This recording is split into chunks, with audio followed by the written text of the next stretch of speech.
Welcome back, fans and friends, for this upcoming video. I have another all-terrain. So every now and then these vehicles they really should be, but they're often very not. I've done a couple of all-terrains, mostly Ford Broncos, for those of you who've watched the channel before.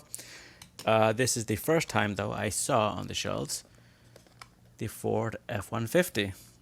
So unfortunately, and fortunately, I have not done a Ford F-150 from Greenlight on this channel. The most done pickup truck on this channel is this here. Fans and friends will recognize it. This is obviously a Chevy Silverado. This is the hobby shop work truck version, which I really did like. It comes with the most accessories, plus a trailer hitch. And then this is actually the all-terrain version of that car. It is the LT, I believe. No, RST, I apologize. This is the LT. I have another LT from Hitch and Tow. I will not be getting that because it's all the way over there. And this is the RST. Sorry, no, this is the RST, obviously, from All Terrain. And this is the LT version, the work truck version of the Silverado from a hobby shop. So, beyond that little delay, unfortunately, I see here, and it didn't fall off, but there is no trailer hitch on this one. So that is a big disappointment. You can see there the gap, so they could have put one in. I will start 3D printing probably them, and if I see any gaps in any of the vehicles, just glue it right in there. Because this, I believe, special edition FX4 is meant to directly compete with this. So why you wouldn't even, okay, so it's a little toy, who cares? But why you wouldn't have all the features in something from the same series and not have any sort of overlap? So anyway, you can see there a nice big Ford symbol, inserts for lights, not painted, 3D painted, as they are in the Chevys. So they're doing it the old way. We'll see how new the casting is very soon. There is again, the Ford is in white letters. This one did the same thing. And they are not painted on, just looking for a limited edition number. It is on the, we will see it more clearly when I take the black off. Anyway, nothing pasted on the license plates. We get rearview mirror, so all that good stuff's there. This is, I believe, series 14 from their, obviously, all-terrain, Greenlight. And so what? This is one of their better series, like running on empty, and most of the others, not the Hollywood. They will list everything here.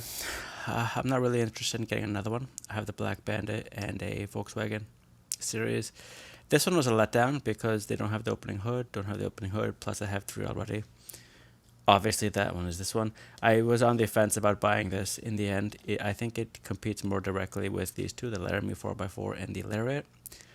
But I ended up not getting it. And then obviously I have a lot of Rams, so I don't need more Rams. Maybe I do, maybe I don't. I didn't get it. And this is obviously last year, the 201st day, and the 14562WB. And then we have Nissan, GM, Volkswagen, and Ford, representing all the different companies. There's the Volkswagen, there's the GM, there's the Ford, Nissan, and again, the Dodge. Well, sorry, not the, yeah, it is a Chrysler product, it's the Ram. So, I believe that's covered the entire package. Just going to get this thing out. Like I said, I have not done a Ford F-150. I've done a 350 from the Dually series. That one was really well done. The school bus yellow version. Still relatively close to where I do my computer stuff. To remind me, one of the better ones done. So I'm hoping that this one, other than the fact that it's missing the trailer hitch, will be done just as well. And so there we have it in its plastic insert. We have a little bit hard to read, but we know that says F-150. There you see the insert, the rearview mirror, gas cap, wheels done relatively nice. I do like the Ford symbol in the middle of all the wheels. The Taurus, if anybody remembers, had that, I think, one of the best wheels ever done on the channel. And the wheels, more or less, I don't see any major issues. It's still hard to read the F-150 here. And the FX4, easy to read, and then off-road underneath is what it says there. This is the special edition of that FX4, made to directly compete, like I said, with this. The higher trim levels of that. I do like the inserts. I do feel it is vastly superior to the 3D painted, but more often than not, manufacturers don't want to add that extra piece, so they don't do it anymore. This is the quad cab version. I believe it's the regular bed.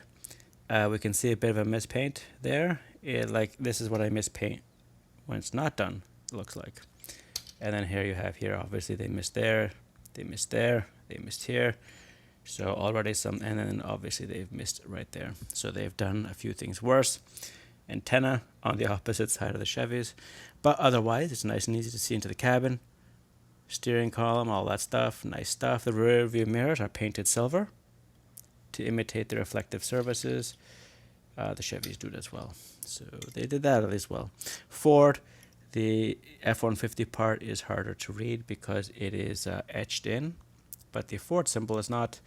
There is no mention of the trim level on the back of the vehicle, but you do have it on both sides, so it's not hard to miss.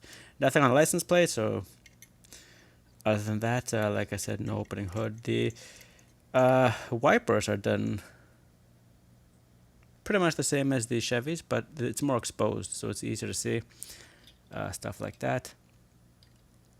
Like I said, all these trucks happen to be done really well.